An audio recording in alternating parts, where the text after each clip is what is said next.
go on the chemical properties. These are the characteristics that can be observed when the substance undergoes a change in its composition. The ability of water to undergo a process called electrolysis is among its chemical properties. A change in composition occurs when an electric current is passed through a container of liquid water, H or H2O, and the water is broken down to get hydrogen and oxygen.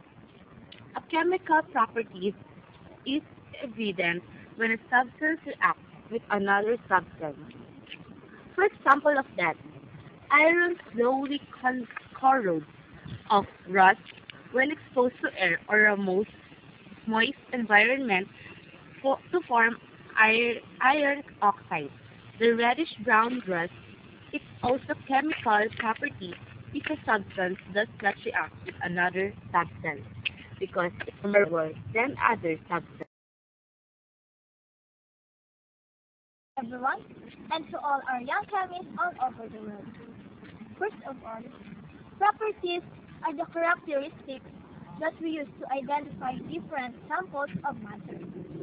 We can recognize our own house to another houses on the same street by characteristics such as paint, make, and the design. In the same way, we can recognize different substances by their properties. Matter has two kinds of properties, the physical and the chemical properties. Discussion about the physical properties of matter. First, the physical property. This is defined as the characteristics observed without changing the substance into another substance. And these properties do not change in chemical nature of matter. Melting, boiling, solubility, ductility, softness, hardness are the physical properties.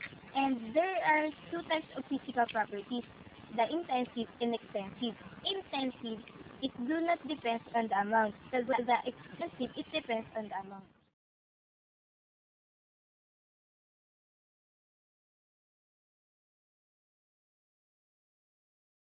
Now, I will give an example of physical change. This is an ice. After 1 hour, it will form a water. Then we will put this water in a refrigerator.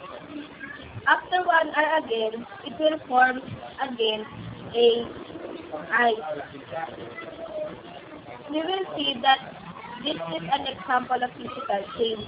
And think of it that the composition of it will not change, but the image will.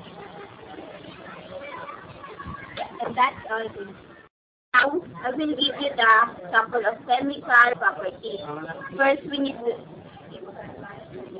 materials we need is the paper and the match. So we need to burn it using the match.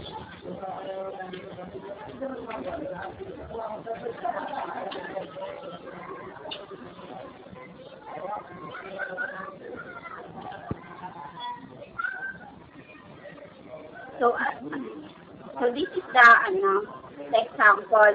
The paper became a ash. So the composition and the image will change.